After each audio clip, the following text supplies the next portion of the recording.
Bonsoir, bonsoir à tous. Comment ça va? Ça va bien? J'espère que tout le monde est bien en place pour cette troisième émission, ce troisième webinaire, cette troisième web émission plutôt de Giga Initiative. Alors, aujourd'hui, nous parlons de quoi? Nous parlons de la pollution plastique. C'est notre thème choisi aujourd'hui, bien entendu.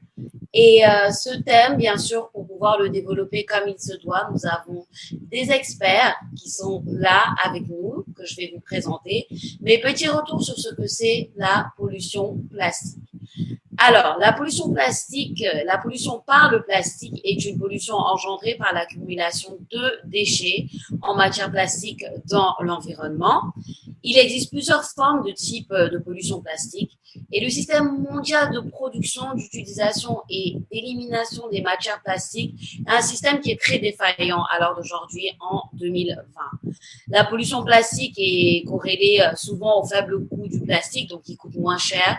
C'est une des raisons principales pour lesquelles beaucoup de personnes utilisent le plastique parce que ça coûte beaucoup moins cher et c'est plus accessible.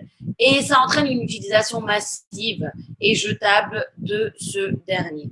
Elle est également due à la faible dégradabilité des plastiques parce que la plupart des plastiques ne sont pas biodégradables, ce qui fait qu'ils ne disparaissent pas dans l'environnement. Au contraire, ils polluent l'environnement. Et dans cette émission, on va s'intéresser à toutes les questions liées à ce fléau de pollution par le plastique. Donc voilà un petit peu pour vous donner les grandes lignes dès maintenant du début de notre émission. Alors, vous êtes toujours avec Giga Initiative et nous sommes bien entendu l'équipe Cœur Vert qui est là pour parler de ce type de thèmes qui sont liés à l'environnement, bien entendu. Alors, moi, je suis Sophia Bach, j'ai le plaisir d'être votre présentatrice, journaliste pour toute l'émission durant toute la durée de cette émission. Nous remercions bien entendu nos partenaires. On commence par remercier Enrich Ball qui nous permet d'avoir cette émission mensuelle à chaque fois. Donc, merci à Enrich Board. Et nous vous informons que aussi, nous avons le prix du meilleur networker que nous allons décerner. Nous avons de beaux prix pour celui ou celle qui aura le plus utilisé nos hashtags. Donc voilà, n'hésitez pas à utiliser nos hashtags cœur vert, hashtag Giga Initiative et beaucoup d'autres hashtags qu'on vous partagera tout le long de cette émission. Alors, sans plus tarder, je vais quand même vous énoncer nos panélistes aujourd'hui. Nous avons Amy Mbeng, qui est fondatrice et directrice générale de EcoBag Recycling. Bonsoir Amy, comment ça va? Bonsoir Sophia, je vais très bien, merci. Bienvenue parmi nous dans cette émission. Donc, comme je le disais, vous êtes directrice de cette belle initiative qui s'appelle EcoBag Recycling, donc une entreprise responsable engagée dans le développement durable à travers le recyclage de plastique. Je pense que vous allez pouvoir nous en dire plus tout le long, mais il faut savoir que vous êtes experte en recyclage mécanique et vous êtes pionnière dans ce domaine d'activité. Vous êtes diplômée de grandes écoles en action commerciale, économie, gestion, administration et gestion des entreprises et d'un master en marketing à Montpellier. C'est bien ça? Oui, exactement. Parfait. Vous êtes aussi titulaire d'un certificat de Sciences Po Paris sur la gestion des projets complexes et vous avez eu à travailler avec des grandes entreprises et institutions comme EDF, Entreprise France, Célio, Avon Cosmétiques, Access 7, etc. pour ne citer que ça. Donc, j'espère que j'ai fait un bon résumé de votre parcours. Oui. Parfait. On a aussi Dr Modoufa qui va nous rejoindre un peu plus tard. Dr Modoufa, il est expert en e-déchets à GGGGI. Il est titulaire d'un doctorat en physique, matériaux et systèmes et d'un master professionnel en génie et énergie renouvelable. Donc, Dr Modoufa, il va nous rejoindre un peu plus tard. Mais avant lui, on va accueillir aussi Madame Pod Estendour. Bonsoir Pod, comment ça va? Bonsoir Sophia, bonsoir à tous les participants. Parfait. Bienvenue aussi parmi nous, Giga Initiative et Cœur Vert. Vous êtes diplômé de l'école Mohammedia d'ingénieur de Rabat en génie des procédés industriels et titulaire d'un MBA en management international de l'Université de Paris-Dauphine. C'est bien ça? Parfait. Oui, et vous êtes maintenant chef du service stratégie et développement de l'UCG. Vous travaillez principalement sur l'élaboration de la stratégie nationale de gestion des déchets solides et sa mise en œuvre à travers les projets et programmes. Vous avez aussi participé à l'élaboration du programme Sénégal Zéro Déchet, qu'on connaît bien ici. Et après 8 ans d'expérience dans la gestion des déchets au Sénégal. Parfait. Alors, nous avons quand même des experts en la matière pour répondre à nos questions aujourd'hui. On est très content de vous accueillir. Justement, maintenant, on peut rentrer dans le vif du sujet avant de vous poser nos questions. J'aimerais vous faire découvrir un reportage, le reportage d'un de mes collègues qui s'appelle Daouda. On va passer le reportage de Daouda sur la pollution plastique. C'est un bon reportage qu'il a pris le temps de faire pour montrer un peu l'envers du décor avant qu'on puisse en discuter. Je vous propose de regarder ça maintenant.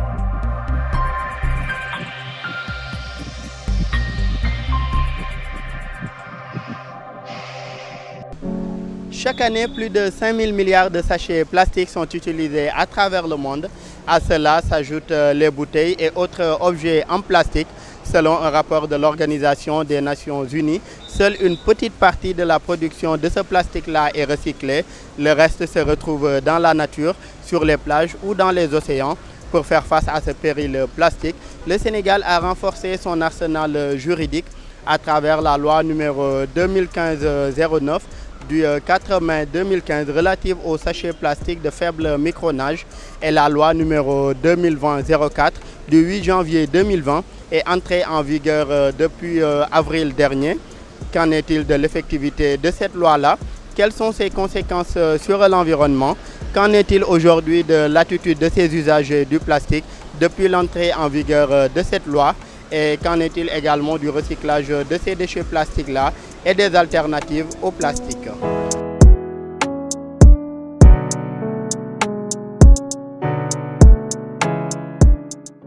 Déchets plastiques yi maanaam mbuus yeeg bidon caoutchouc yeeg yooyu pollution boobu loolu ñëpp xam nañ ne du àndul ak mbéy àndul ak mbéyum dër àndul ak mbéyum nawet parce que dafa nekk ay produits yoo xam ne liñ ko defaree ay produits chimiques la yoo xam ne nii day yàq suuf beneen bi dafa nekk encore loo xamante ni matière la boo xamante ni encore suuf du ko lekk maanaam du changer du dégradé wu donc loolu dafay indi ay gàllankoor ci mbéy mi indi gàllankoor ci suuf si nu muy indee gàllankoor ci suuf si mooy ferñeent yi nga xam ne moom la suuf si am pour plante bi di ko soxla pour meññeefu garab yi di ko soxla loolu lay rey parce que produit chimique yi mu am méngoowul ak yi nga xam ne moom la gàncax bi di soxla beneen bi caoutchouc bi wala mbuus yi bu nekkee ci biir suuf si boo fa jëmbatee reen bi bu tombeek mbuus bi plante boobu dootul évoluer dootul màgg su fekkente ne tamit da ngaa semé grain bi bu tegoo ci mbuus bi grain boobu day yàqu dootul sax donc loolu mu nekk ay yoo xamante ne si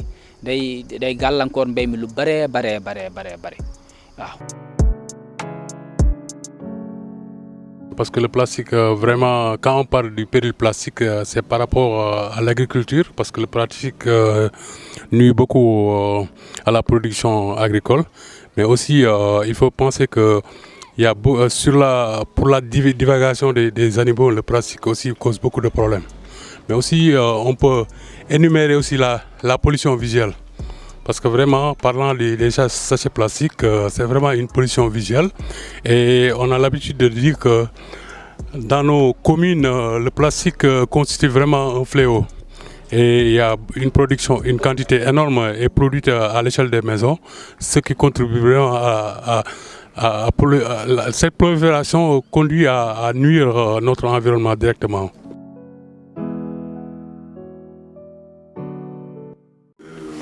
Vous savez, quand on parle de pollution plastique, les gens pensent surtout aux effets néfastes que cette pollution va répandre dans les milieux marins, les effets effets néfastes de cette pollution sur la santé, mais on réfléchit très peu sur la relation qu'il y a entre la pollution plastique et les changements climatiques. Parce que vous savez, le plastique c'est un polymère qui est obtenu à partir de la transformation du pétrole majoritairement, mais également du gaz et du charbon. Donc c'est un produit issu de combustibles fossiles. Et vous savez que pour produire du plastique, on dépense beaucoup d'énergie. Aujourd'hui, par exemple, la production de plastique, 6% de la production mondiale de pétrole sont utilisés pour la fabrication de produits plastiques. Et on estime que si la tendance ne change pas, ce chiffre-là passera à 20% d'ici quelques années. Et donc, la Commission européenne, par exemple, a estimé que les émissions de CO2 dues à la production et à l'incinération du plastique ont représenté 40 millions de tonnes de CO2, soit l'équivalent de l'ensemble des émissions d'un pays comme la France, tous secteurs confondus. Donc, récemment, les chercheurs de l'université d'Hawaï aux États-Unis ont publié en 2018 une étude qui montre que les déchets plastiques, en se dégradant, libèrent des gaz à effet de serre, comme le méthane et l'éthylène. Et vous savez que le méthane, c'est un puissant gaz à effet de serre, 30 fois plus puissant que le CO2. Donc la production et l'incinération du plastique représentent 400 millions de tonnes de CO2. Vous savez que les océans absorbent 40% des émissions anthropiques, 40%. Donc les océans contribuent à réguler le climat terrestre. On soupçonne aujourd'hui les déchets plastiques qui s'accumulent dans les océans d'interférer avec les processus biologiques qui font que le plancton capture le CO2 en surface et le séquestre en profondeur. Et donc, ce qu'on appelle la pompe biologique est perturbée du fait de la présence de plastique. Et cette perturbation-là a pour conséquence une augmentation de la température terrestre.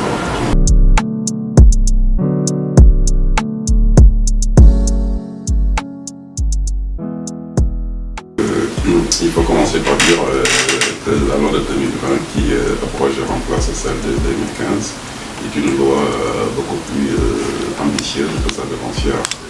Parce que c'est, contrairement à 2015, aujourd'hui on ne fait plus de distinction entre sachets plastiques de faible microrange et sachets plastiques qui ont une épaisseur plus élevée. Tous les sachets plastiques sortis des caisses sont interdits. Et en plus des plastiques, il y a également un certain nombre d'objets qui sont frappés par l'interdiction.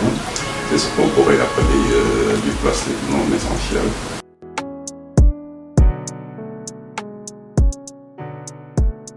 Moi, je pense que la première loi a été vraiment relue par des experts et il y avait vraiment une incompréhension au niveau des consommateurs, mais aussi de tout ce qui est cible à la base.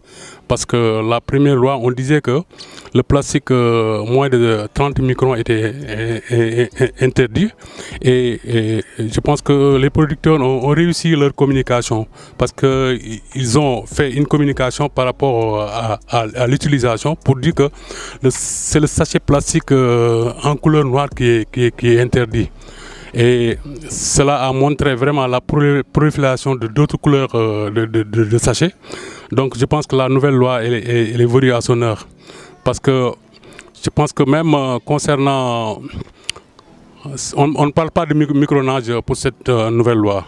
Il y a des dispositions vraiment juridiques même qui interdisent vraiment la production, mais aussi concernant aussi le consommateur, mais aussi cette nouvelle loi parle de la valorisation.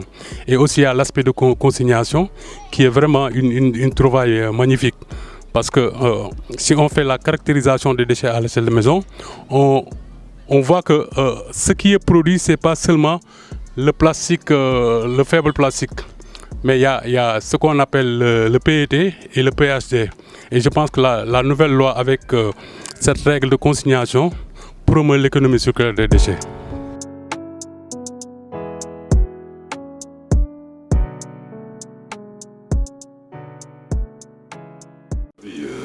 Le changement de comportement, c'est vraiment un processus. Mais certains Sénégalais, parmi ceux qui ont un certain niveau d'instruction, se sont carrément détournés du plastique. Les autres, ils font de leur mieux. Et ce qui nous approche, c'est le fait qu'on n'ait pas proposé d'alternative au sachet plastique. Mais d'ici quelques mois, je pense que le stock restant sera épuisé.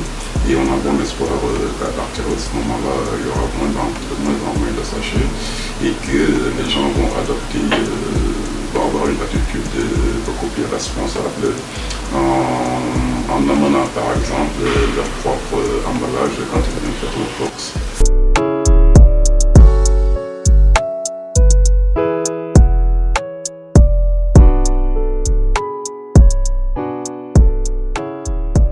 ñun yàlla dimbal nañu aussi liggéey bi ñuy liggéey yenn emballage yi ci mbuus lay ñëwee parce que fekkente ne yenn graines yi semences yi buñ la koy jaay ci détail léeg-léeg dañ koy def ci ay sachet plastique mbuus booy jënd tamit ay produits phytosanitaires yooyu en général ay bidons yi ay bidons plastique lay doon mais def nañ ci ay formation parce que déjà poison la mënoo ko bàyyi noonu ci à l'air libre noonu buñ ko utiliser ba pare dañ koy dajale buñ ko dajalee bañ am ci benn quelque kii ñu boole ko ak ñax mi taal ko ñun dañ koy taal léeg-léeg sax daana am ay bawol daan fi jaar di for bidon yi naan dañ koy raxasi pour ci defaat yeneen mais ñun dañuy bañ loolu mujj gi ñun ñëpp bi ñu réunir dañoo jàpp ni képp koo xam ne pare nga ci say bidon phytosanitaire bu ko bàyyi noonu am na foo koy denc ba nga xam ne nii boo ci amee benn nombre bi nga dajale ko nga taal ko pour mu bañ a exposé wu encore mu bañ a yàqal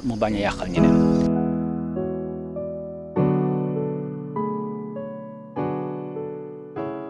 Bon, d'abord, je vais rappeler un tout petit peu l'historique parce que j'ai pas été à la base quand même de l'initiative parce que c'était une initiative d'une ONG italienne qui voulait appuyer un groupement de femmes à Thiès pour régler quand même la problématique de la prolifération des déchets plastiques au niveau de la ville. Et c'est une structure que j'ai connue en 2008. Et comme je représente un cabinet français qui travaille sur les questions liées au développement durable et à la RSE, j'ai eu la chance de faire le bilan carbone de l'usine de Thiès. Et c'est comme ça que le lien a été quand même créé.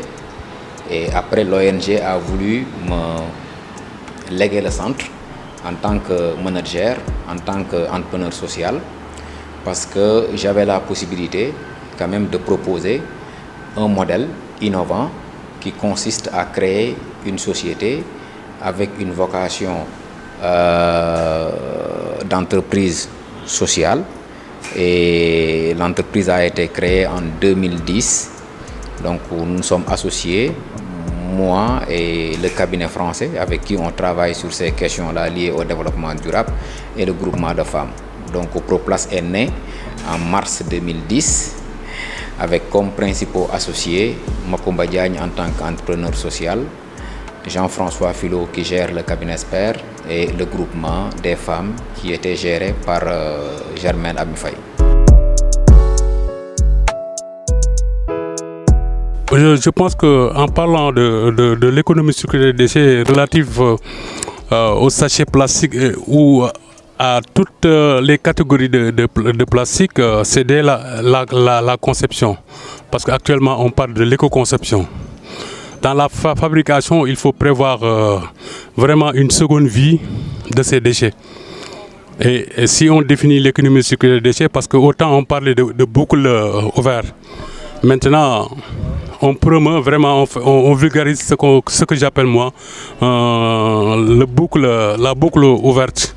Parce que ça permet, une fois l'éco-conception en amont, après avoir utilisé le produit peut être récupéré pour être revalorisé.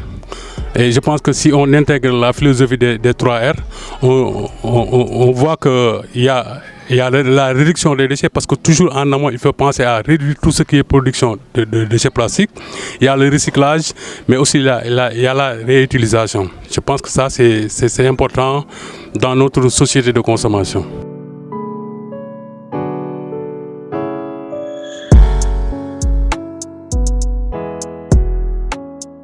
Et pour moi, la seule solution, c'était vraiment le recyclage dans une logique d'économie circulaire. Donc ça m'a motivé à vouloir quand même collaborer avec ces femmes-là, m'associer avec ces femmes-là, pour pouvoir mettre en place une nouvelle logique, changer vraiment de paradigme et essayer de ne plus voir maintenant les déchets plastiques comme un péril, mais de voir aujourd'hui le plastique comme une opportunité. Mais cela serait possible si et seulement si tous les acteurs qui tournent autour de cette question-là, notamment le consommateur qui consomme et qui jette, le producteur aujourd'hui qui utilise des emballages plastiques et qui mettent sur le marché, et aussi les territoires qui sont aujourd'hui en charge des questions du territoire. Et je pense que ces 3 acteurs-là, s'ils se mettent ensemble, s'ils travaillent en synergie, on pourra trouver une solution quand même à cette problématique qui consisterait à collecter le plastique, parce que j'ai l'habitude de le dire, le déchet par définition c'est ce qui est destiné à l'abandon. Donc quand on voit ce qui se passe au niveau de la ferraille, cela veut dire que tout objet qui a de la valeur ne peut plus être considéré comme un déchet. Et quand on a su ça et que nous avons essayé de mettre en place de manière informelle des circuits de collecte, et qu'il y avait beaucoup de gens aujourd'hui qui vivaient de cette collecte de déchets, parce qu'il nous parvenait aujourd'hui à collecter à peu près des vingtaines de tonnes, presque vers les années 2013, et en 2015, on avait la possibilité de collecter jusqu'à plus de 100 tonnes. Donc cela veut dire que 100 tonnes pour des déchets qu'on rachète auprès des populations pour leur faire comprendre que ça a de la valeur. Donc notre premier objectif, c'était d'abord d'expliquer et de donner des exemples très concrets que le plastique peut avoir de la valeur.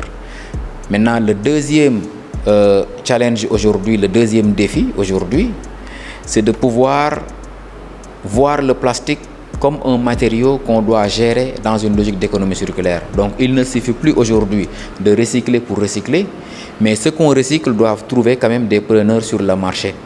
Et ce marché-là, l'objectif de Recuplast, c'est de créer ce marché. C'est d'être au début et à la fin de la chaîne.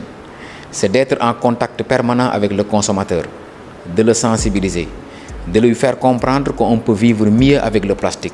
Mais si on change nos comportements, si aujourd'hui on arrête de consommer et de jeter, si aujourd'hui les producteurs assumeront leurs responsabilités, si aujourd'hui les collectivités locales aussi s'engageront encore plus à mettre en place des systèmes quand même de gestion des déchets efficaces, et je pense que c'est la somme de toutes ces actions qui pourront nous permettre aujourd'hui de lutter efficacement contre la pollution plastique et éviter surtout d'interdire pour quand même éliminer certains emplois pour moi qui sont aujourd'hui nécessaires pour la bonne marche de notre pays.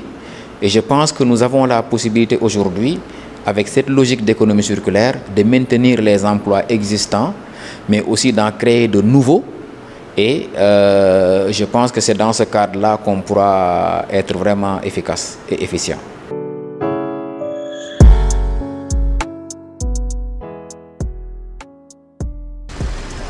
Aujourd'hui, de plus en plus d'associations et d'entreprises se spécialisent dans la valorisation des déchets plastiques à travers le recyclage, ce qui devient sur toute la chaîne une activité génératrice de revenus et pourvoyeuse d'emplois. À côté du recyclage, on peut citer la question des alternatives au plastique, l'exemple des sachets en papier, des sachets biodégradables et autres sachets à usage multiple et respectant l'environnement. Sur ce point, Certains usagers se plaignent de la non-disponibilité du produit ou de sa cherté sur le marché. Dès lors, il serait intéressant de travailler sur des mécanismes qui faciliteraient l'accès aux usagers des produits biodégradables. Daouda Sow, sur les questions de la pollution plastique pour Giga Initiative.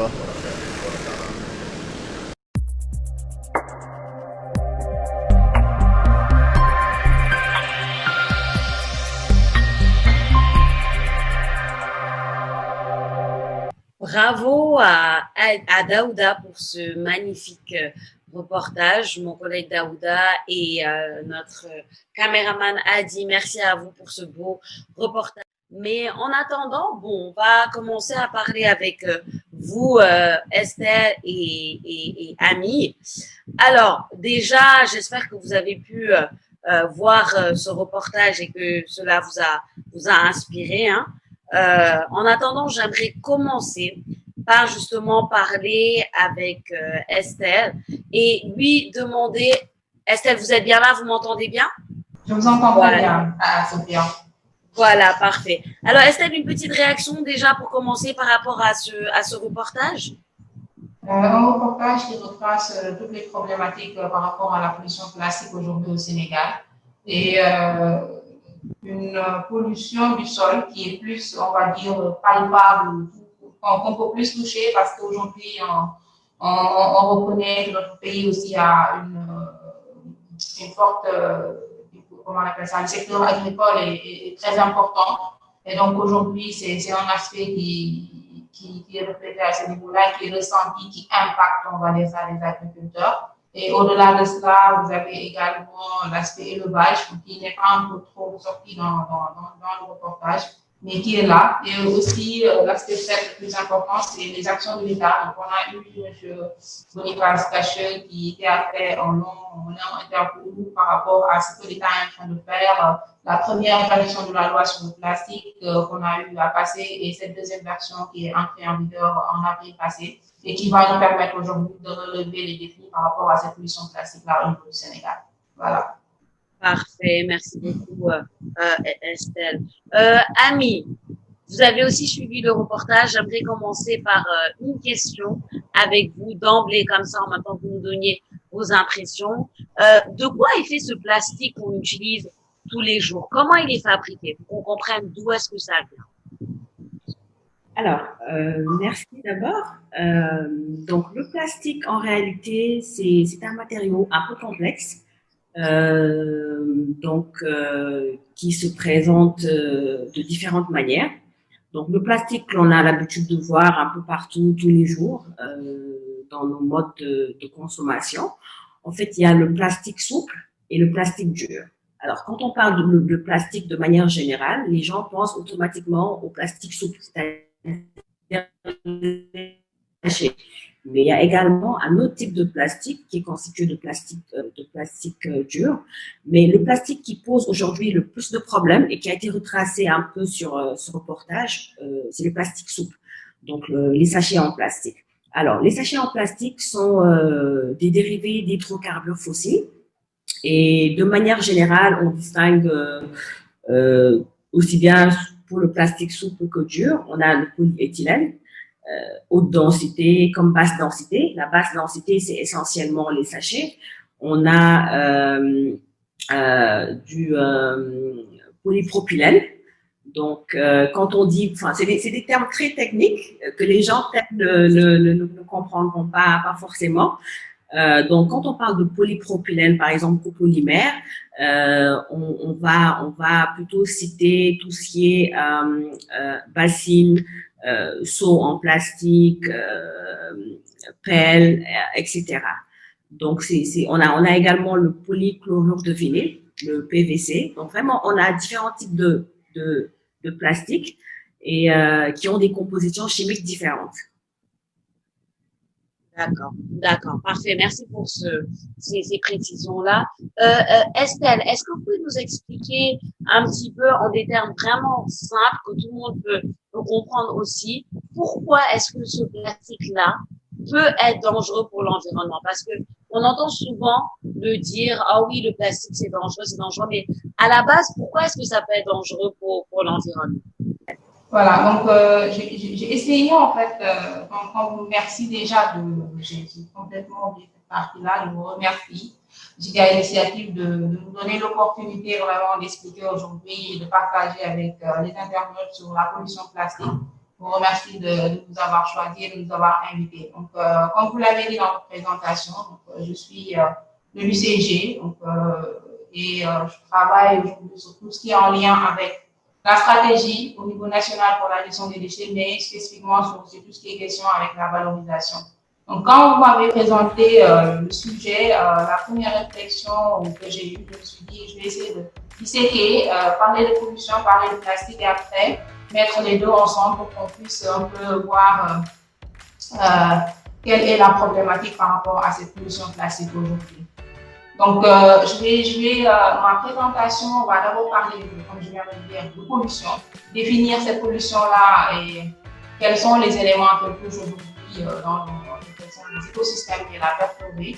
Parler du plastique, Ami a fait un peu une petite introduction. Je vais essayer de définir carrément ce plastique-là, la matière plastique, quels sont les différents types de plastique qu'on a aujourd'hui et passer maintenant à le lien entre cette pollution, la pollution plastique, les déchets aujourd'hui, la problématique au Sénégal sur les pollutions plastiques, à quel niveau elle est cette problématique, est-ce qu'elle est critique aujourd'hui, est-ce qu'elle est gérable encore et quelles sont les solutions finalement qu'on peut avoir au niveau collectif, au niveau individuel et qu'est-ce que l'État est en train de faire pour pouvoir trouver une solution à cette pollution plastique. Donc voilà un peu comment j'ai organisé ma présentation. Si ça vous va, je vais avancer. Pas de problème. Allez. Très bien. Donc la pollution, c'est comme Annie vient de le dire, elle a un peu parlé de ça, est une dégradation de l'écosystème. Aujourd'hui, Dieu fait bien les choses, on est dans un écosystème. La nature, l'être humain fait partie d'un écosystème. La nature, les insectes, l'eau, les océans. Donc, on a tout un écosystème qui est là et qui est, on va dire, perturbé par l'être humain en général. Donc, la pollution, elle est causée principalement par l'être humain qui, aujourd'hui, introduit des entités physiques, chimiques ou biologiques qui peuvent dérégler cet écosystème-là et amener des problématiques de santé publique, des problématiques au niveau de la disparition de la biodiversité et d'autres problématiques qui peuvent mener même à la fin à l'extinction peut-être de toute vie sur la Terre. Donc les différents types de pollution, on le voit tous les jours, la pollution de l'air avec toutes ses conséquences sur la santé humaine, les maladies surtout respiratoires. Aujourd'hui, au niveau du Sénégal, on parle de plus en plus de la problématique de la qualité de l'air. Je pense qu'en janvier dernier, juste avant qu'on ait le corona qui arrive au Sénégal, on avait eu une petite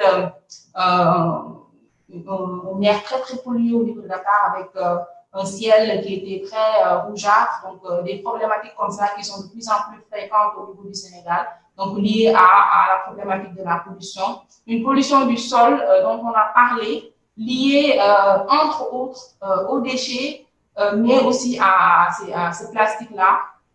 Donc, la pollution du sol aujourd'hui, dont on a parlé dans le reportage, avec l'agriculteur qui a beaucoup insisté sur cela et qui peut aujourd'hui, influer sur la qualité du sol et influer finalement sur le rendement par rapport à la production de ces agriculteurs. La pollution de l'eau aussi, aujourd'hui, la plus visible, c'est cette pollution par le plastique, finalement, parce que je pense que tout le monde l'a vu à travers beaucoup d'images qu'on a à travers Internet, sur les réseaux sociaux. De plus en plus, les gens parlent de la problématique de la pollution plastique dans les océans, sur les plages, au niveau du Sénégal, donc les gens en parlent. On a beaucoup d'actions, comment on appelle ça, citoyennes par rapport à cette pollution plastique au niveau des océans, mais aussi au niveau des plages, pour un peu assainir.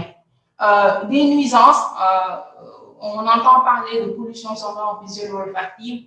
Dans le jargon des environnementalistes, ils font une différence entre pollution et nuisance, et ils vont plutôt parler de nuisance sonore, de nuisance visuelle, de nuisance olfactive.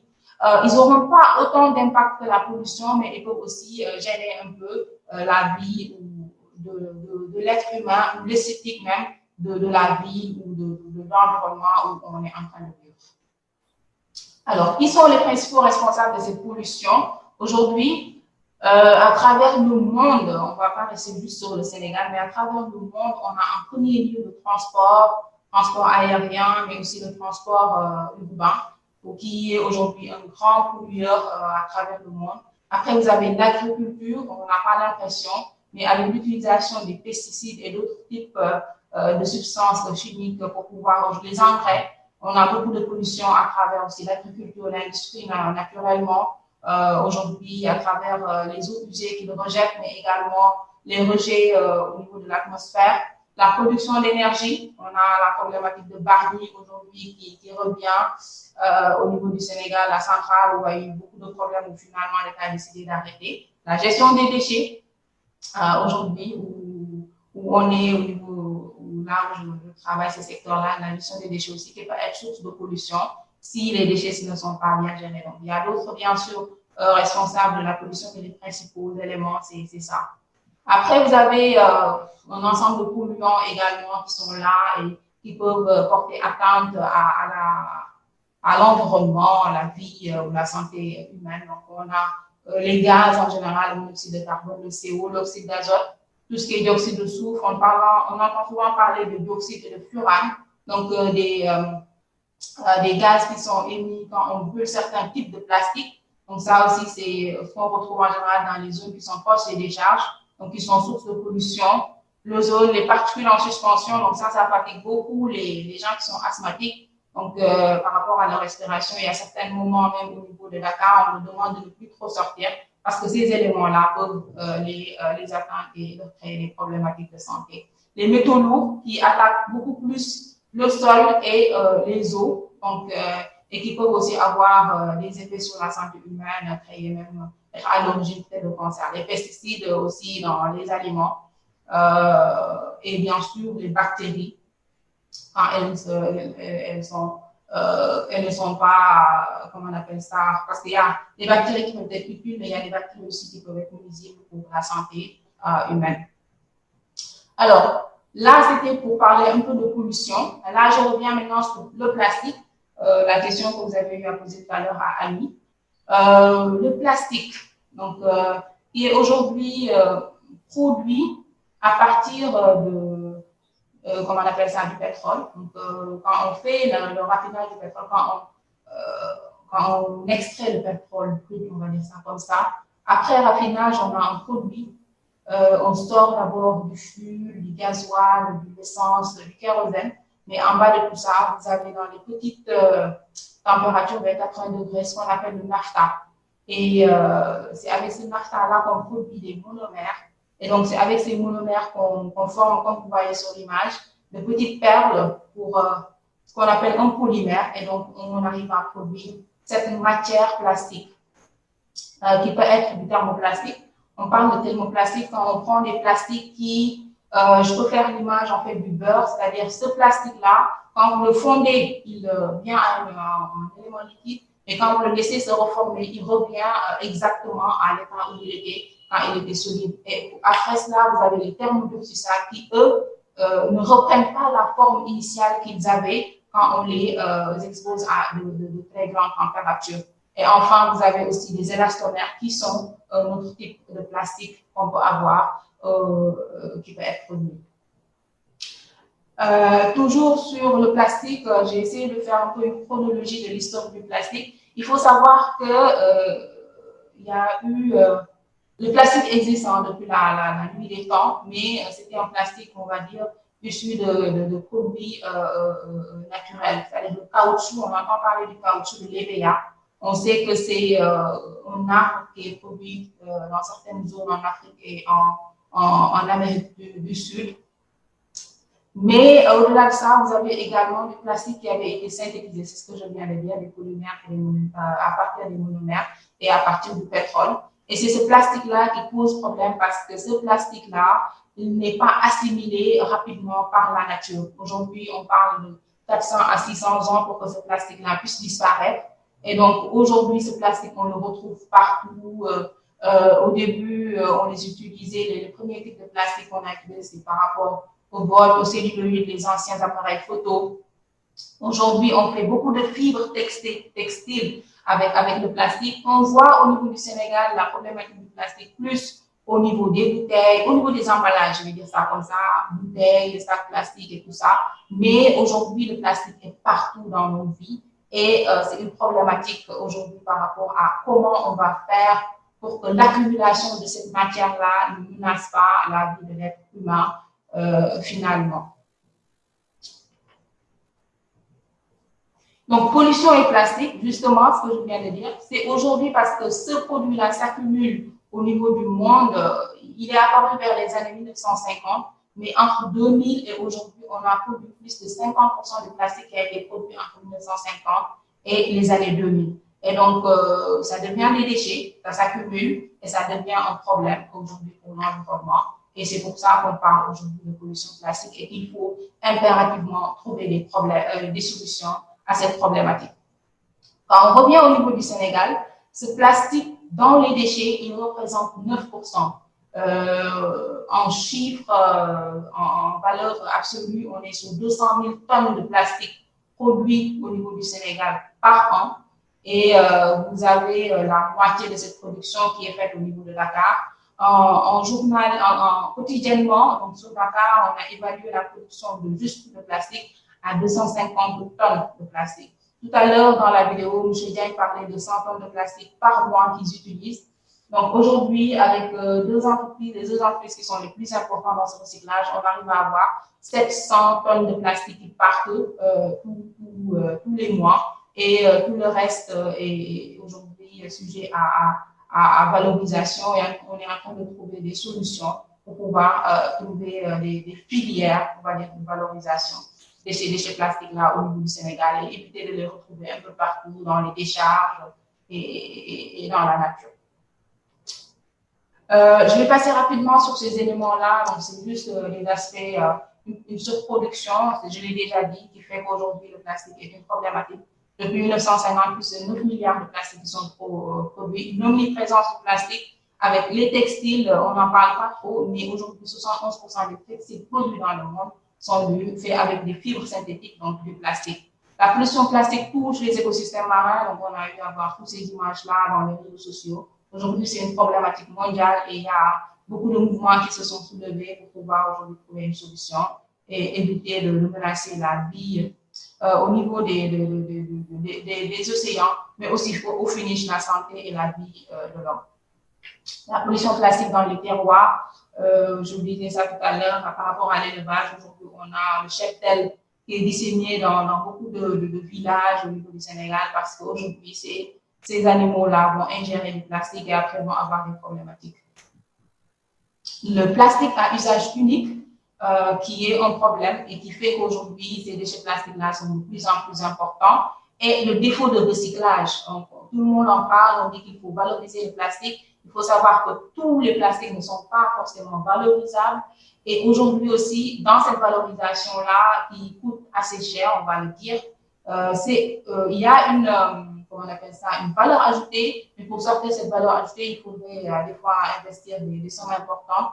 C'est intéressant parce qu'on a un impact sur l'environnement, mais on n'a pas toujours des privés qui seront enclins à faire ça, comme ce qu'on voit dans les filières métaux où vraiment on a la valeur ajoutée qui est très importante et ça intéresse les privés. Et ce qui fait qu'aujourd'hui, donc la majorité du déchet plastique se retrouve dans les décharges et peut potentiellement polluer le sol et aller peut-être vers les eaux superficielles et souterraines. Les dangers pour la santé, donc je l'ai dit tout au long de mon exposé, donc le danger de cette pollution plastique-là pour la santé, parce que après, quand on finit de faire ce plastique-là, quand on le laisse dans la nature, on a aussi la nature qui va essayer d'ingérer ce plastique-là. Et on a des microparticules qui vont se former, qui vont se retrouver dans l'eau, qui vont se retrouver, que les animaux vont ingérer et que nous, on va remanger, nous, êtres humains, et on va être contaminés ou avoir des problématiques de santé. Je passe rapidement aux solutions, des solutions collectives. Donc, on le voit aussi aujourd'hui au niveau du Sénégal. de plus en plus les gens qui se soulèvent à travers les réseaux sociaux, à travers des organisations citoyennes pour pouvoir aujourd'hui lutter contre l'insalubrité en général, mais aussi la problématique des déchets plastiques. Les solutions au quotidien, donc ça c'est plus par rapport au plastique à usage unique, avec un certain nombre de recommandations, ne plus prendre les sachets au niveau des boutiques, utiliser de la vaisselle qu'on peut laver plutôt que des choses qu'on jette juste à usage. Après, aussi, vous avez dans les solutions l'État aujourd'hui qui a posé un très fort acte par rapport à la loi numéro 2020, 04 du 8 janvier 2020, dont on a parlé dans le comment on appelle ça, dans le reportage. Et cette loi-là qui a 5 importants points, donc qui interdit déjà les plastiques à usage unique, tels que les gobelets, les couverts, les verres jetables, les pailles et tout. Qui interdit les sacs en sortie de caisse aujourd'hui au niveau des supermarchés, donc ça c'est tout à fait interdit, qui oblige les entreprises à aujourd'hui trouver des solutions pour valoriser les déchets plastiques qu'ils produisent. À ce niveau-là, peut-être je peux donner une information, on a Nestlé qui nous approche aujourd'hui pour voir dans quelle mesure on peut faire un projet. On a d'autres entreprises qui n'ont pas forcément de projet, mais qui essaient timidement de trouver des solutions telles que la SOBOA. Donc aujourd'hui, les entreprises sont de plus en plus conscientes qu'il faut qu'ils fassent des choses pour pouvoir travailler à éliminer cette pollution plastique-là au niveau du Sénégal.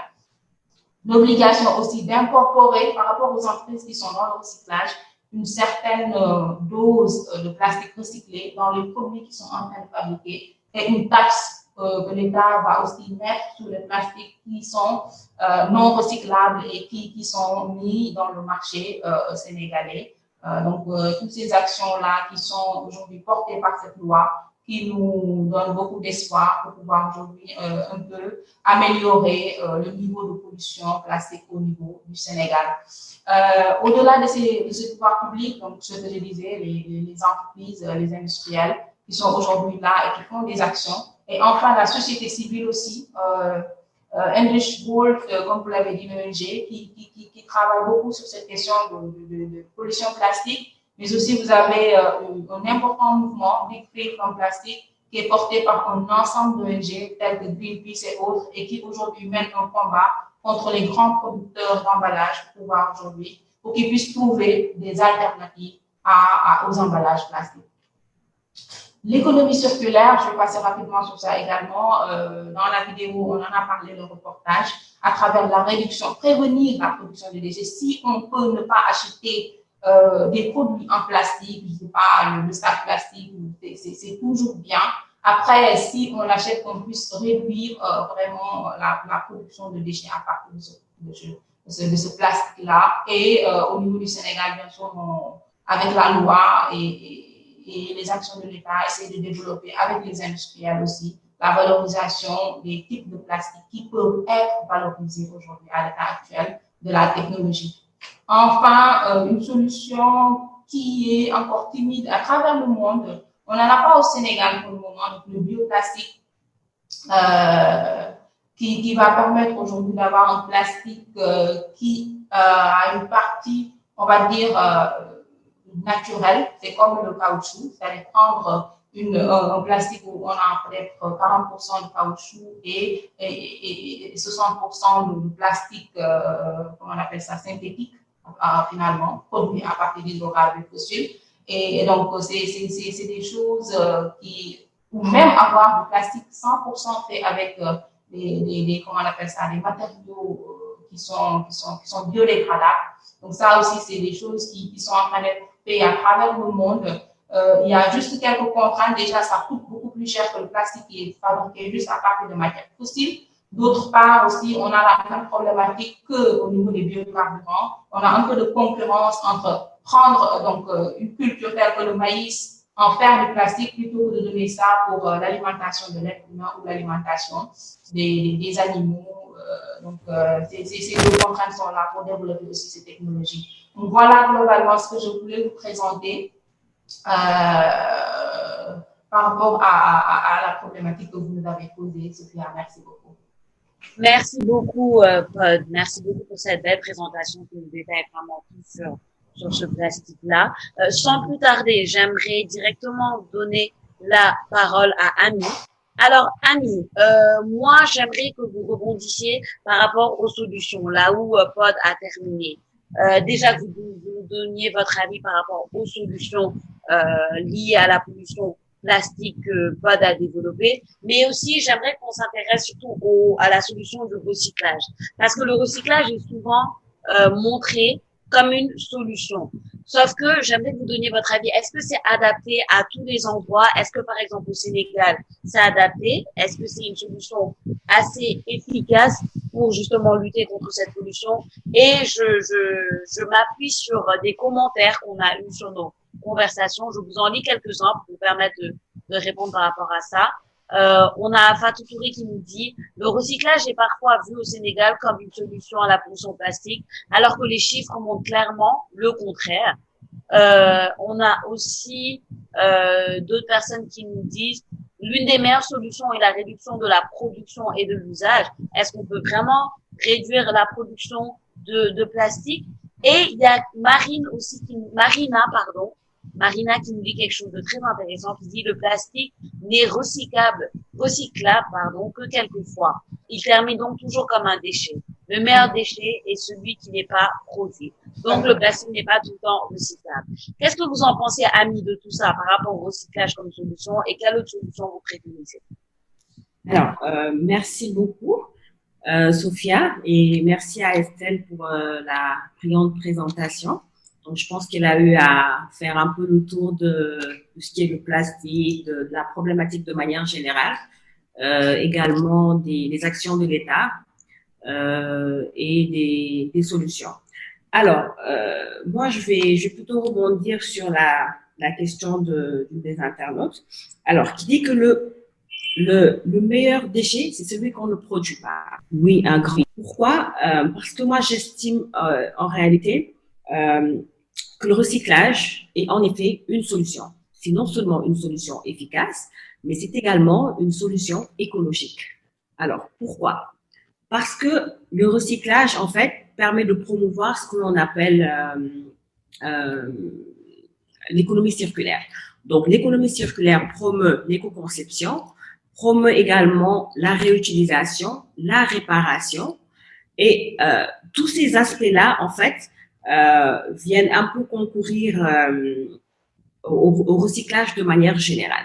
Donc oui, je dis que le recyclage est une solution efficace, en ce sens qui permet de réduire tout ce qui est pollution visuelle et physique, mais également il permet, en fait, le recyclage, il a plusieurs impacts. Il y a les impacts sociaux, environnementaux, les impacts économiques également, mais les impacts environnementaux, je dirais peut-être sont les plus importants, dans le sens où aujourd'hui, à travers le recyclage, on permet de réduire de façon considérable le volume de déchets qui est produit. Hein? Et également, on permet à ces déchets-là d'avoir une seconde vie utilitaire. Donc, le déchet qui était initialement destiné à la décharge, à l'enfouissement ou à l'incinération, à travers le recyclage, il a une seconde vie utilitaire. Et ça nous permet en quelque sorte de réduire un peu la surexploitation de nos ressources naturelles. Donc oui, je dis que le recyclage, c'est peut-être pas la seule solution, mais c'est en tout cas une solution écologique et pertinente qui est vraiment une réponse à la problématique de la gestion des déchets, surtout plastiques au Sénégal et je pense partout dans le monde. Mais il n'y a pas seulement le recyclage, bien évidemment.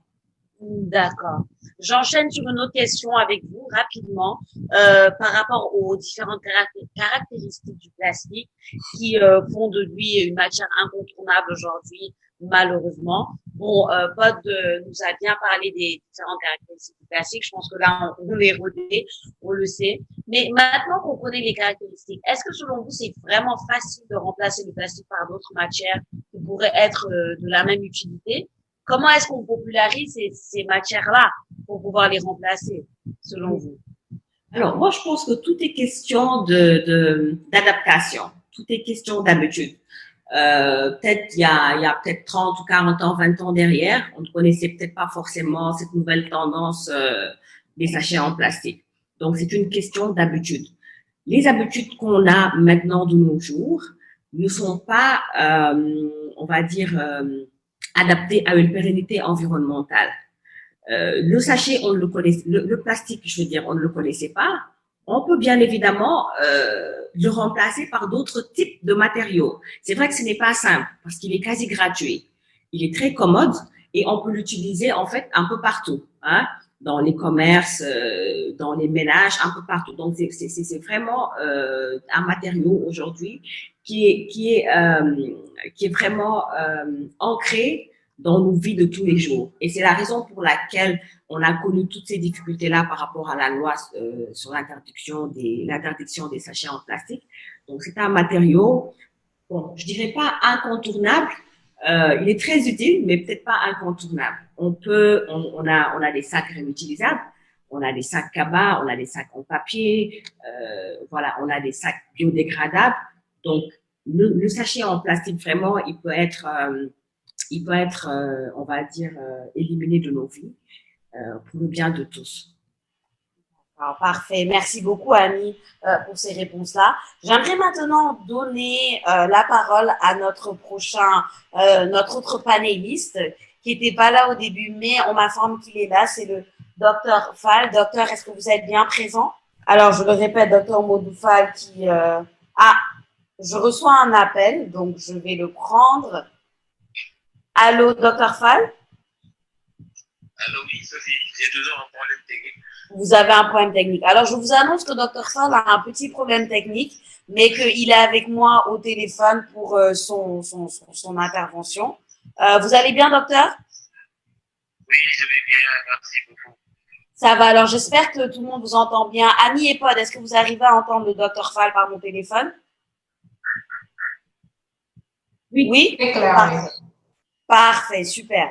Alors, docteur Fall, on vous a présenté tout à l'heure, hein, on vous a déjà présenté, j'expliquais à tout le monde que vous collaborez depuis quelques années avec divers cabinets dans plusieurs domaines et que vous réalisez également un certain nombre d'études comme la fourniture et l'installation des équipements de systèmes hybrides, l'évaluation du potentiel de valorisation de la batterie, etc., etc. Donc, dans votre domaine, je pense que avez-vous pu suivre une partie du webinaire? Je pense que vous avez pu suivre une partie, que vous avez pu voir la présentation de Pod. Donc, j'aimerais rentrer directement dans le vif du sujet en vous demandant de rebondir par rapport à ça, à la pollution plastique, mais surtout, plus particulièrement au niveau des océans. Quel est l'effet de cette pollution au niveau des océans, si je vous pose la question? Et qu'est-ce que vous pensez qu'on peut préconiser comme solution vis-à-vis des polluants présents dans l'océan? Merci beaucoup, Sophia. J'ai bien suivi une partie donc, des présentations de professeurs que je salue le passage. Parce que comme vous le savez, donc, dans le système mondial, donc, la production, que ce soit l'utilisation et l'élimination des matières plastiques, est aujourd'hui vraiment un système assez défaillant. Et que cette pollution peut avoir donc des effets nuisibles donc, sur la terre, mais aussi dans le milieu aquatique, les mers, les océans, ainsi que les cours d'eau. Parfait, parfait. Merci beaucoup, Dr Fall. Je sais que vous avez aussi une présentation que vous aimeriez nous montrer, c'est bien ça? Oui, effectivement. Alors, je demande à l'équipe technique de bien vouloir mettre le pas au point de Monsieur Fall pour que nos internautes puissent suivre pendant qu'il nous parle un peu de sa présentation, si c'est possible. Si l'équipe technique me donne le feu vert, on va commencer rapidement avec votre présentation. Donc, merci beaucoup, Sophia. Donc, pour me présenter, je suis à l'Institut mondial pour la croissance verte, chargé de projet de la gestion des déchets d'équipements électriques et électroniques. Donc, pour la présentation, donc je pense que je ne vais pas revenir sur le contexte, les problématiques, les causes de la pollution. Les prédécesseurs en ont largement parlé. Donc, peut-être je vais faire une petite analyse de la loi 2020-04 du 8 janvier 2020 relative à la prévention et à la réduction donc, de l'incidence sur l'environnement des produits plastiques. de parler légèrement donc, de l'impact de la pandémie Covid-19 sur la pollution plastique et donner quelques ébauches de solutions pour lutter contre la pollution plastique. Parfait.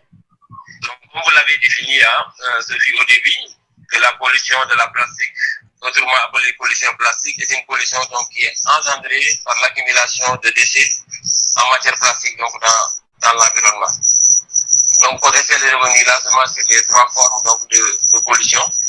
Donc, l'analyse que nous faisons à cette loi, c'est que l'État, pour répondre à ce fléau, pour lutter contre ce fléau donc, du pays plastique, le Sénégal avait adopté donc, la loi numéro 2015.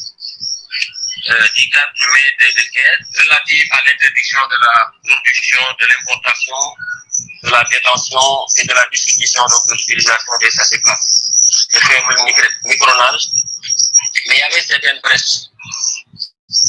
Et cette loi a été abrogée et remplacée par la loi donc, 2020,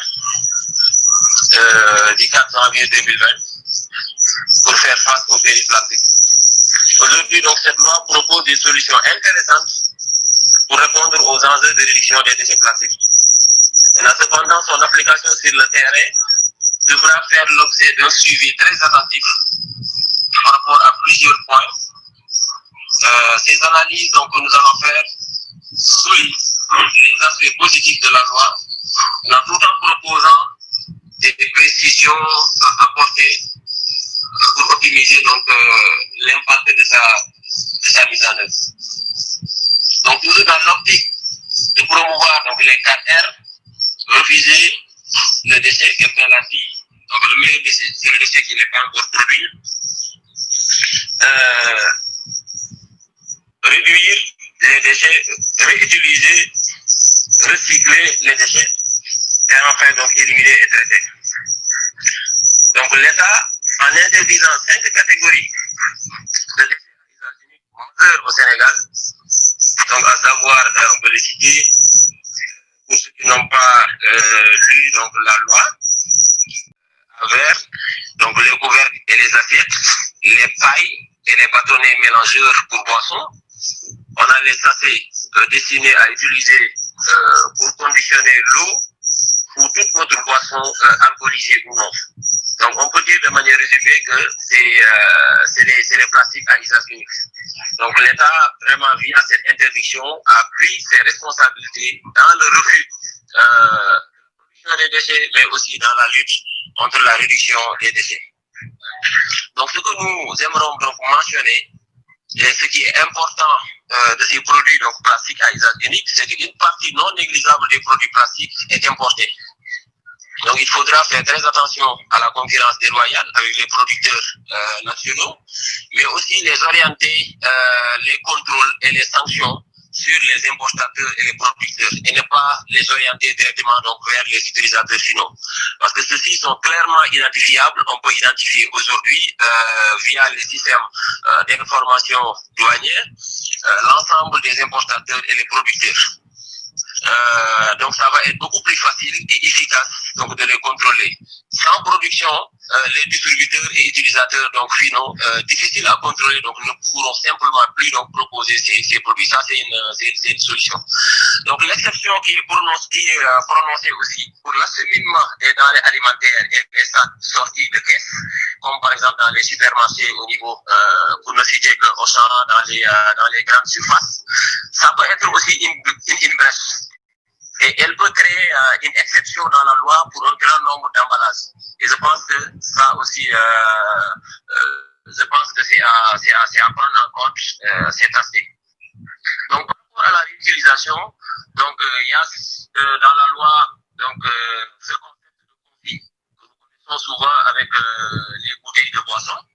Mais on voit que avec la loi, donc ce concept donc est revenu. Donc la récupération des bouteilles plastiques étape nécessaire, mais l'objectif est donc ambitieux.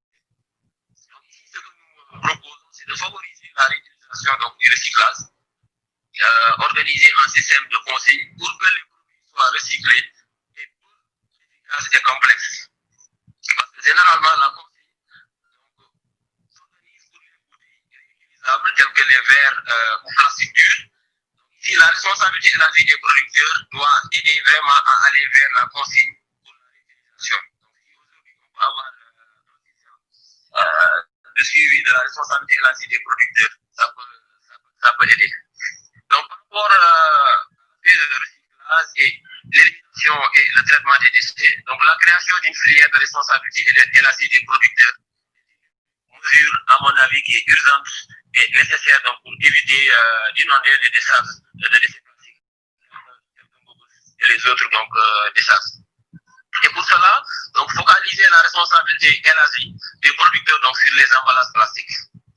Parce que ça pose aujourd'hui d'énormes problèmes et il y a moins de filières donc, de recyclage donc, pour cette matière. Donc une filière de responsabilité élargie des producteurs qui englobe tous les produits constitués ou fabriqués à partir de matières plastiques sans distinction, à mon avis aussi semble extrêmement compliqué et serait une première au niveau mondial. Donc je pense que là aussi, on pourrait mettre en place une filière qui ciblerait dans un premier temps donc, une matière de manière distincte.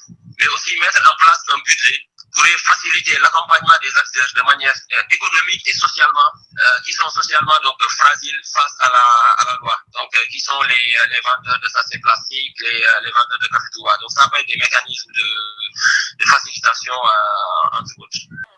Donc le confinement qui a été imposé dans le monde entier, dans certains pays, a entraîné une baisse spectaculaire donc, des spécialistes et des chercheurs d'environ de 5% des émissions de gaz à effet de serre. Selon les estimations donc, de la conférence des Nations Unies sur le commerce et le développement, les mesures donc prises pour contenir la pandémie sont loin d'avoir toutes eu un impact positif sur l'environnement. Aujourd'hui, on vous présente donc 5 choses majeures qui ont eu un rapport avec la pollution plastique. Donc, à savoir la pollution qui est due à une forte augmentation des ventes de masques, comme on le sait tous, donc avec le port des masques, il y a eu une forte augmentation donc, des ventes de masques. Et des reportages récents donc, dans les médias ont montré vraiment des vidéos et des photos de plongeurs qui ramassaient des grandes quantités de masques et des gants donc, dans ça, donc, les océans. Donc, il y a un problème aussi de toxicité. La pollution plastique était déjà donc l'une des plus grandes menaces pour notre planète avant l'épidémie donc, de coronavirus. Donc l'augmentation de l'utilisation quotidienne de certains produits pour assurer la sécurité des personnes et arrêter la maladie aggrave encore donc, les choses. Donc des solutions aussi existantes pourraient réduire donc, les plastiques de 80%. De la pollution donc, plastique. Donc, au cours de cette même période, donc, simplement en remplaçant donc, une réglementation inadéquate, en modifiant donc, des modèles commerciaux et en introduisant donc, des incitations conduisant à une réduction de la production de plastique. Donc, des mesures qui comprennent la conception de produits et d'emballages donc, plus facilement recyclables à l'extension de la collecte de déchets et en particulier donc dans les pays comme les nôtres à faible revenu donc pourrait vraiment aider à réduire donc les plastiques à 80%. Donc l'autre point essentiel donc aussi c'est la coopération mondiale qui est essentielle parce que de nombreux pays aujourd'hui ont introduit comme le cas du Sénégal, le Kenya donc des réglementations qui mentionnent les plastiques au cours de la dernière décennie. Mais pour que ces politiques soient vraiment efficaces, des règles donc, mondiales coordonnées sont souvent nécessaires. Parce que la manière dont les pays utilisent les politiques pour lutter contre la pollution plastique n'est généralement pas été coordonnée, ce qui limite l'efficacité de leurs efforts. Et en dernier point, donc, il faut promouvoir donc, la planète et les alternatives donc, favorables à l'emploi. Donc là, on a fait ébauche de quelques solutions. Donc, et parmi les solutions, donc, je pense que Mme Bell en a parlé de certaines. Donc, je vais revenir rapidement donc, sur certaines solutions, mais aussi montrer la dangerosité donc, de l'utilisation du plastique et son caractère agressif donc, sur l'environnement. Par exemple, ici, on voit que quand on utilise, par exemple, une couche réutilisable, donc ça équivaut à sauver donc, 400 couches jetables. Donc là, vraiment, c'est très important donc, de penser à l'utilisation des produits de couches réutilisables donc, en coton bio. Donc quand on utilise par exemple une paille réutilisable, donc c'est comme si on a sauvé l'équivalent de 540 pailles en plastique. Et aujourd'hui, il y a des alternatives, des pailles végétales qui sont faites à partir de Tifa Australis. Il y a aussi les mesures de sanctions administratives et pénales qui sont aussi très pratiques, comme on l'a vu, diverses initiatives qui ont été prises pour réduire donc, cette pollution dans certains pays, comme par exemple le Rwanda qui a adopté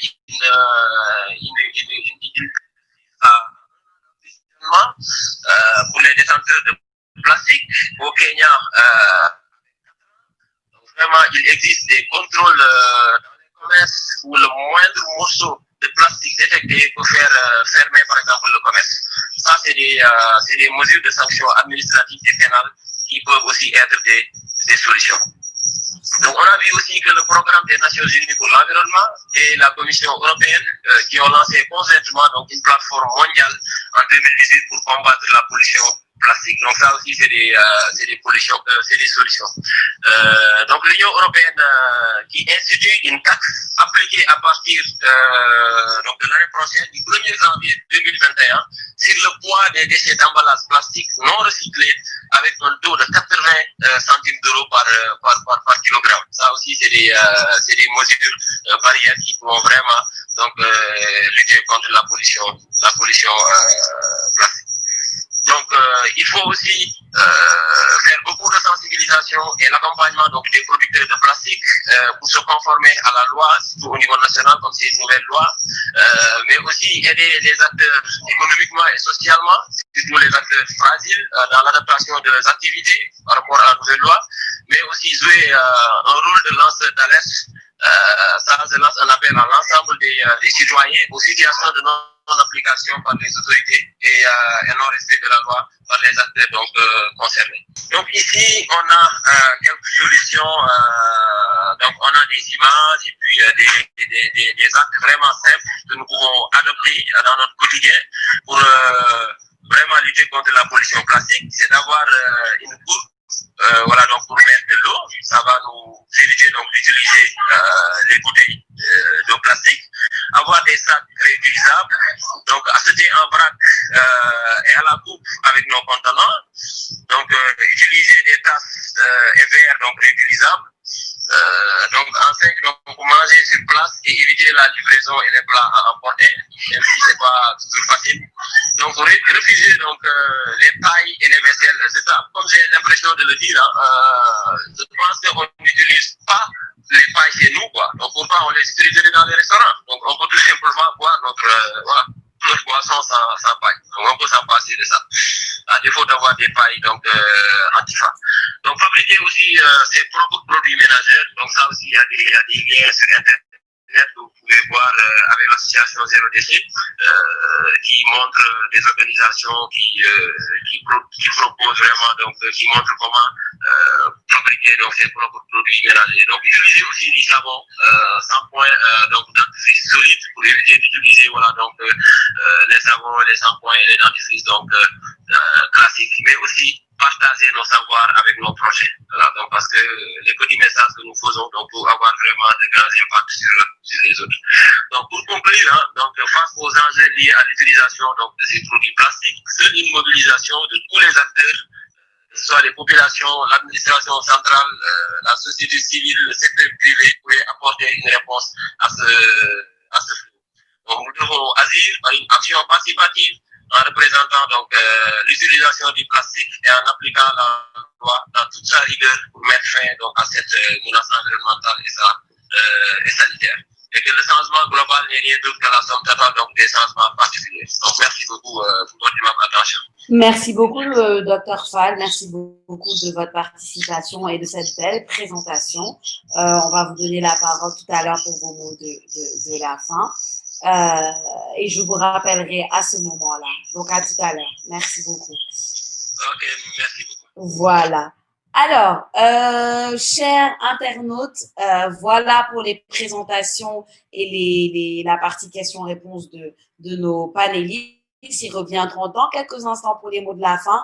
Mais juste avant qu'on en arrive là, on va passer à notre initiative du jour. Parce que vous le savez, ici à JK Initiative avec Cœur Vert, on aime bien reconnaître et mettre de l'avant une initiative environnementale du mois, devrais-je dire, parce que à chaque fois qu'on fait notre web émission, on en choisit une qu'on met de l'avant et qu'on vous présente. Alors aujourd'hui, il s'agit de Happy Africa, justement, été créé par Marina. Je vous en dis pas plus. Pourquoi? Parce que Marina est là, parmi nous. Elle va pouvoir nous présenter un peu tout ça, tout ce qui est Happy Afrique et dans quoi est-ce que ça œuvre. Est-ce que Marina est bien là? Est-ce qu'elle peut me rejoindre? Bon, juste avant, le temps qu'elle arrive, je pense qu'on va visionner d'abord la vidéo, juste pour vous dire que Happy, c'est une initiative qui crée des serviettes hygiéniques justement réutilisables pour lutter contre la pollution. Mais je vous en dis pas plus. On va visionner la vidéo de Happy Afrique. Bonjour, c'est Seynabou et je viens vous parler des serviettes hygiéniques Happy Afrique.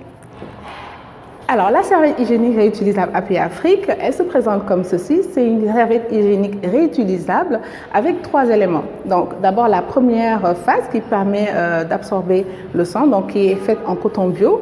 Ensuite, derrière, vous allez avoir la face imperméable qui permet d'éviter les fuites. Et vous allez avoir les ailettes qui vont permettre de maintenir la serviette au niveau de votre culotte. Alors, avant d'utiliser une première fois votre serviette hygiénique, il faut la laver. Donc, vous la lavez avec du savon ordinaire et surtout, vous la faites bien sécher au soleil. Ensuite, pour l'utiliser, c'est très simple. Il suffit juste d'enlever les pressions. Vous placez ça au niveau de votre culotte, vous refermez. Voilà. Ensuite, au bout de 4 heures maximum, vous enlevez votre serviette en enlevant les pressions au niveau de la culotte et vous refermez comme ceci pour replier sur elle-même la serviette avec les pressions. Et ainsi, vous pouvez la conserver propre ou sale dans votre sac, dans une pochette imperméable jusqu'au retour à la maison. Maintenant, pour laver votre serviette hygiénique, c'est très simple. Vous la rincez sous l'eau froide pour enlever le maximum de résidus. Et ensuite, vous frottez bien avec un savon ordinaire. Ou si elle est bien tachée, il suffira juste peut-être de la faire tremper dans de l'eau pendant la nuit, par exemple. Et le lendemain matin, vous faites la même chose. Vous lavez, vous frottez avec un savon ordinaire. Et surtout, vous rincez bien pour enlever aussi tous les résidus de savon. Et vous faites sécher au soleil, vraiment jusqu'à ce que la serviette soit bien sèche. Vous pouvez aussi en fait la laver à la machine. Donc, je vais vous donner une petite astuce. Vous la rincez à l'eau claire pour enlever le maximum de résidus. Et ensuite, vous allez mettre juste un trait de savon ordinaire avant de le placer dans la machine. Les serviettes hygiéniques Happy Afrique sont hyper absorbantes. Elles sont faites de coton bio. Aussi, il n'y a pas de problème de fuite parce que vous avez une surface imperméable. Et en termes de confort, elles sont hyper confortables parce que tout simplement, elles sont faites de coton bio.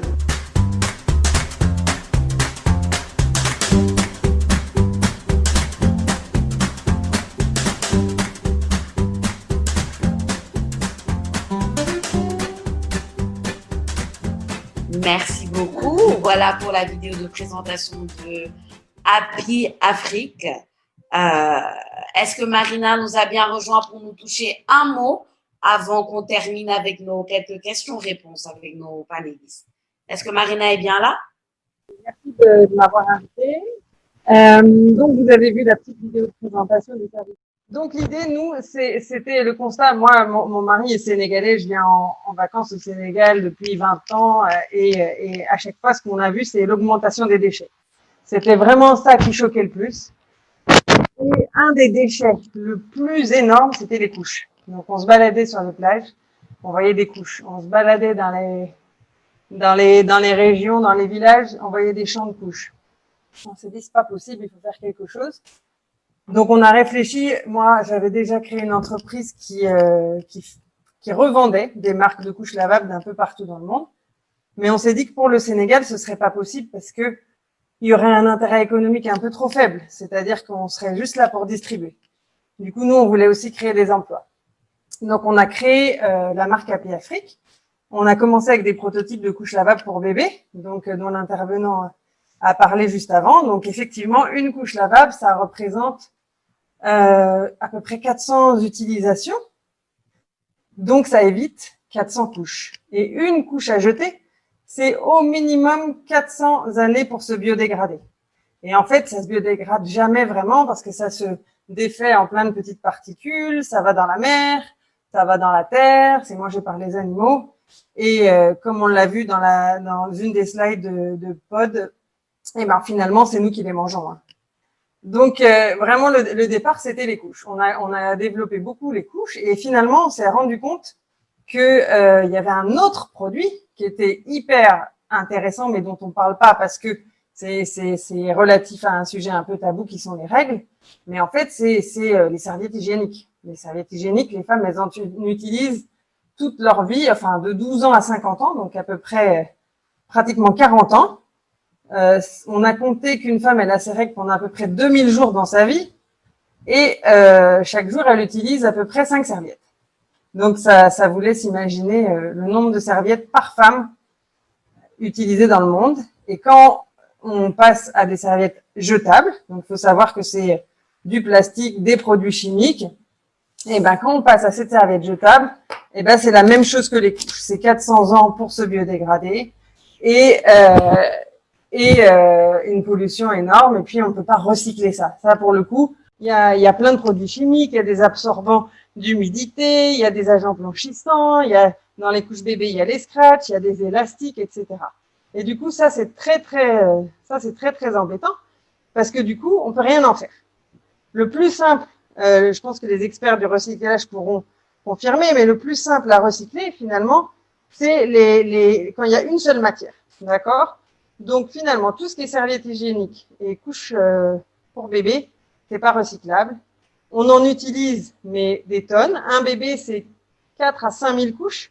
Une femme, c'est 8 à 10 000 serviettes hygiéniques. À chaque fois, c'est à peu près 1 tonne de déchets dont on ne sait pas quoi faire et qui restent dans la nature. Donc nous, on s'est dit, on va proposer quelque chose, mais on va le fabriquer au Sénégal pour qu'en même temps, ça ait un impact sur la création d'emplois. Donc aujourd'hui, on a une équipe de 23, 23 personnes et 98% de filles, on a 3 hommes, sinon c'est que des femmes sénégalaises de la région. Donc nous, on est situé à Ngaparou, sur la petite côte, et c'est que des femmes qui fabriquent nos produits tous les jours dans notre atelier. Et nos produits, ils sont vendus aussi bien au Sénégal, mais ils sont aussi envoyés à l'étranger. L'idée, c'est de participer à la réduction des déchets partout. Donc voilà. Voilà. Merci beaucoup, Marina, pour cette belle présentation. Merci aussi pour votre initiative qui est… Les masques. On a fait aussi beaucoup de masques. Vous avez des masques jetables pendant cette période de pandémie pour éviter aussi l'utilisation des masques jetables. Des masques jetables, ouais, c'est parfait, c'est très écolo, c'est très écologique. On vous félicite pour cette initiative, pour Happy Afrique qui aide bien évidemment contre la pollution plastique. Vous avez vu le problème et vous avez apporté une solution. Donc merci à vous et à toute votre équipe, Marina. Merci. Merci beaucoup. Alors, on va passer maintenant à la dernière partie de notre web émission. C'est la partie des mots de la fin, des interventions de la fin. Juste avant, pour que nos panélistes puissent préparer leurs mots de la fin, je vais vous lire quelques réactions qu'on a eues au niveau de de ceux qui nous ont suivis. Et justement, il Isiba Assou, qui nous dit « Il faut s'attaquer à la production et ne plus se leurrer avec la taxation des producteurs, avec la méthode pollueur-payeur. Car c'est comme si on permettait aux producteurs de créer des problèmes et qu'on s'échine à régler avec des méthodes falsifieuses et coûteuses. » Alors, voilà, ça c'est l'idée de Isiba. Ensuite, on a Khalidou Dja qui nous dit « La pollution plastique est un mal pour l'agriculture. Comment faire pour éviter le pire ?» Donc voilà, au niveau de l'agriculture aussi, c'est un problème. Je pense qu'on a développé quelques solutions. On a aussi Michel Vincent qui nous dit « Bonsoir à tous et à tous les conférenciers. Merci pour vos belles présentations. Dr Gay a donné les pistes pour une bonne application de la nouvelle loi, notamment en matière de sanctions. Cependant, on a constaté depuis l'entrée en vigueur de la loi une résistance des acteurs sur le plastique vu les enjeux économiques. » Dernière réaction de Michel Vincent. Dès lors, il est important de mettre l'accent sur la sensibilisation et l'accompagnement des acteurs au regard de l'enjeu économique et social qui doivent être conciliés à l'environnement dans l'élaboration et l'application des lois environnementales. Donc voilà quelques réactions à tout ce qu'on a dit depuis tout à l'heure. Maintenant, on va passer un peu à vos réactions par rapport à ces réactions-là et à vos mots de la fin. J'aimerais justement donner la parole à Daouda. Daouda qui a réalisé le reportage qu'on a vu au début. Mon cher collègue journaliste Daouda, comment vas-tu? Comment as-tu apprécié cette web émission? Et parle-nous aussi un petit peu de ton reportage. Tout d'abord, bonsoir tout le monde. Bonsoir à toi, Sophia. Donc, je commence d'abord par féliciter et remercier nos différents panélistes et intervenants pour la pertinence également de leurs exposés. Pour ce qui est du reportage, nous avons vu que la question de la pollution plastique est une question qui touche différents secteurs, à savoir que ce soit le secteur de la santé publique, ou bien le secteur, que ce soit le secteur de la santé publique, comme je l'ai dit tout à l'heure, parce qu'elle a également des conséquences sur la santé des populations. Et Estelle l'a soulevé tout à l'heure dans son exposé. Il y a également la question de la pollution des océans, qui ont des conséquences sur les poissons. On sait également à quel point les Sénégalais raffolent de poissons. Donc, après consommation aussi, cela pourrait avoir d'autres conséquences. Il y a la pollution visuelle, comme souligné. Il y a également différentes sortes de conséquences que cette pollution plastique-là pourrait avoir. Mais moi, je me concentrerai cette fois-ci plus particulièrement sur les alternatives. Parce que j'ai chuté dans le reportage et c'est souvent le problème qui est soulevé par les usagers de ce plastique-là. La loi, elle est désormais en vigueur depuis le 20 avril. Donc, elle s'applique à tous. Il n'y a plus, par exemple, de je ne savais pas et consorts. Mais souvent, le problème que posent les usagers du plastique, c'est la question de la disponibilité en quantité suffisante de ces alternatives-là. Que ce soit les gobelets biodégradables, les assiettes et même les sachets biodégradables. Je vous donne un exemple simple. Par exemple, pour ceux qui étaient, par exemple, de la vendeuse du coin ou bien du vendeur de fruits du coin, ils avaient l'habitude de vendre et après de mettre dans des sachets plastiques qu'ils donnaient. Le sachet, il était gratuit au fait parce que ça leur revenait à pratiquement rien du tout.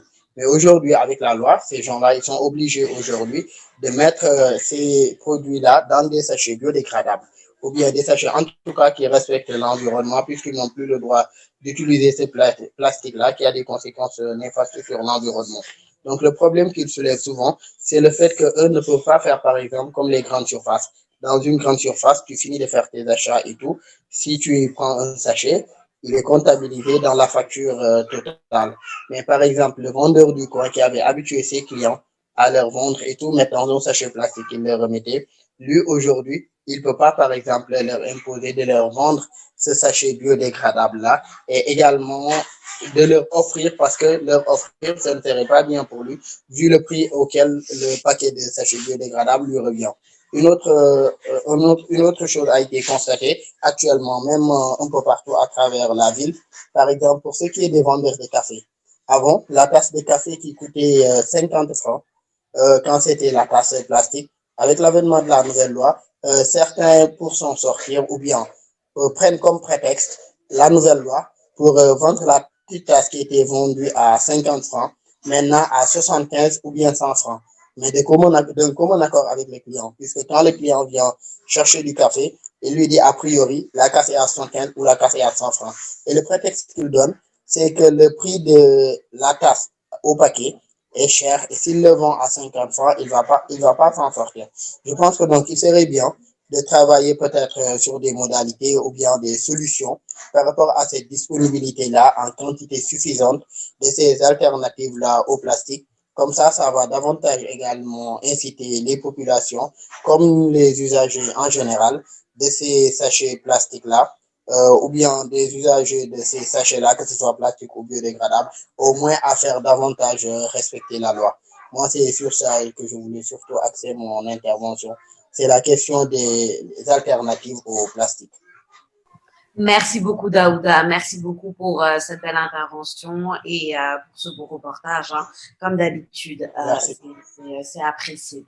Alors, j'aimerais demander à nos intervenants, nos panélistes, si ils peuvent nous donner leur mot de la fin. Amis, pouvons-nous avoir votre mot de la fin? Merci, Sophia. Et merci à tous hein, pour cette invitation.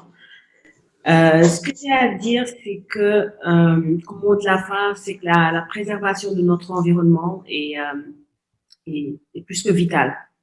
Donc, il appartient à tout un chacun de mener des actions dans ce sens, des actions de sensibilisation.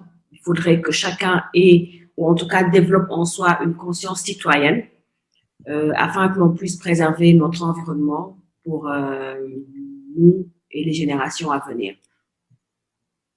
Merci beaucoup, Ami. Merci, c'est très concis et très précis. Et à votre tour, Pod, est-ce qu'on pourrait avoir votre mot de la fin par rapport à cette expérience d'aujourd'hui? Merci beaucoup, Sophia. Donc, je remercie Giga Initiative encore une fois pour cette opportunité donnée d'échanger sur la question de la pollution plastique. En guise de mot de la fin, c'était juste pour dire que aujourd'hui, il faut qu'on trouve des solutions. La première solution serait peut-être de ne plus avoir en fait de plastique du tout dans nos vies, mais on sait aujourd'hui que avec l'introduction de ce plastique-là, je me répète, dans nos vies, ce sera quelque chose de difficile. Donc, on va aller petit à petit sur des solutions. Il ne faut pas être des solutions radicales. Mais aujourd'hui, on a fait un premier pas en interdisant tout ce qui est jetable et tout ce qui est à usage unique en termes de plastique. Et on va aussi faire des efforts par rapport à tout ce qui est valorisation de ce qui peut être valorisé, parce que tous les plastiques, malheureusement, ne peuvent pas être valorisés. Marina l'a dit tout à l'heure, il y a des plastiques qui sont, on va dire, on l'appelle un complexe.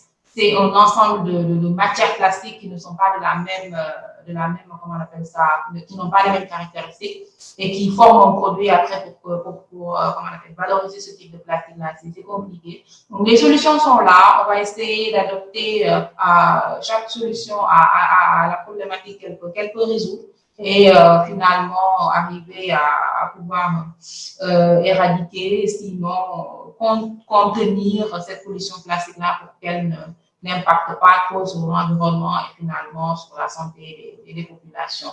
Donc voilà ce que je voulais dire en termes de mots de la fin, en vous remerciant encore une fois et je vous souhaite à tous une bonne soirée. Merci. Merci à vous, Pod, pour ce mot de la fin. On va terminer par une petite surprise, justement, cette émission rapidement, en 5 minutes, parce qu'on a parmi nous quelqu'un qui voudrait intervenir et partager une petite expérience. C'est Monsieur le maire Mbacké Seck de la mairie de Dakar qui est là pour partager une petite expérience de la baie de Han et nous donner ses impressions par rapport à notre sujet d'aujourd'hui. Alors, Monsieur le maire, si vous êtes là, on vous donne la parole pour clôturer en 5 minutes cette émission. Est-ce que vous êtes bien parmi nous? Je suis bien là. Je suis vraiment malheureux d'avoir raté les débats parce que les 3 conclusions que j'ai entendues vraiment me font penser que j'ai raté une excellente discussion. Je suis de la baie de Han qui est très polluée par les plastiques. Je suis de la ville de Dakar. Nous sommes la ville de Dakar qui est une grande ville mais son visage est hideux parfois, hideux simplement parce que nous avons beaucoup de plastique. Quelles sont les solutions pour les plastiques? On aurait aimé être là pour en discuter avec vous et proposer au conseil municipal des solutions à la hauteur de Dakar en Afrique, parce qu'on ne peut pas avoir une capitale aussi importante, une ville aussi attrayante, mais personne ne peut prendre une photo dans la rue parce qu'il y a des plastiques partout. Et ce même plastique fait un couloir végétal au niveau des villes de l'intérieur et ça perturbe notre agriculture, ça perturbe notre élevage et même la pêche, parce que lorsque vous utilisez les techniques de filet de plage, les scènes de plage, lorsque vous tirez votre filet vers la plage, à l'arrivée, vous avez beaucoup de plastique, beaucoup de bouteilles de Kirène, beaucoup de pneus et beaucoup de plastique divers. Donc voilà un peu ce que nous vivons dans cette ville. Et nous aurons l'occasion, on fait la demande formellement de réorganiser un webinaire sur les plastiques encore. Pas de problème, monsieur Seck, monsieur le maire. Merci pour votre intervention. Je signale que le webinaire serait, la web émission présente sera aussi disponible sur nos différentes plateformes. Pour ceux comme vous qui n'ont pas pu la suivre, vous pourrez suivre, réagir. La discussion continue sur nos réseaux sociaux. Donc, merci de faire suivre cette discussion. Avant de finir rapidement, il y a une autre personne à qui j'aimerais donner la parole. Alors, c'est le docteur Fall. Justement, je le prends tout de suite au téléphone pour qu'il nous donne son mot de la fin. Alors, docteur Fall, vous êtes là? Oui, je suis là, Sophia. Voilà. Alors, vous pouvez nous donner rapidement votre mot de la fin, docteur Fall? Donc, merci beaucoup donc, de m'avoir invité, de m'avoir associé vraiment à cette activité très importante. Et nous vous encourageons et vous invitons vraiment à pérenniser donc, ces initiatives. Parce que la préservation donc, de notre environnement est une affaire de tous. Et donc, merci beaucoup à tous les participants. Et je vous souhaite une excellente soirée. Merci beaucoup, docteur Fall. Merci, concis et précis. Nous vous remercions aussi pour votre intervention et à bientôt. Alors, voilà, on en arrive à la fin de notre webinaire sur la pollution plastique.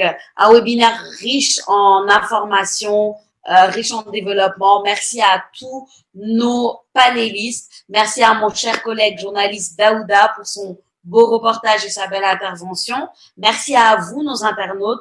Vous êtes là, vous avez beaucoup réagi, vous avez lancé beaucoup de commentaires et vous pouvez continuer à discuter sur nos réseaux sociaux. Comme je l'ai dit, cette web émission sera disponible sur nos différentes plateformes. Nous remercions aussi notre partenaire Enrich Ball qui nous permet de continuer cette initiative qu'on a mis en place. On est à la 3e édition de notre web émission avec Giga Initiative et Cœur Vert. Et nous vous rappelons aussi que nous offrons un prix à notre meilleur networker. Alors, n'hésitez surtout pas à utiliser nos hashtags sur les réseaux sociaux pour gagner ces beaux prix qu'on offre. Hashtag Cœur Vert, hashtag Giga Initiative et tant d'autres sur Twitter, Facebook, WhatsApp, Instagram et un peu partout. Alors voilà, chers internautes, je vous remercie beaucoup et je vous dis à bientôt pour une prochaine émission. Je suis Sophia Ba et j'ai le plaisir d'être votre présentatrice ici à Giga Initiative. Merci beaucoup, au revoir à tout le monde. Ce n'est pas tous les jours qu'on peut faire la différence, mais moi je recule ma vie, ma voix quand on la balance, qu'ensemble on peut aller si ensemble a la chance. Qu'un peu d'espoir suffit pour croire en notre puissance. Nous sommes des enfants, oui, mais unis dans nos croyances. Car dans de telles circonstances, au diable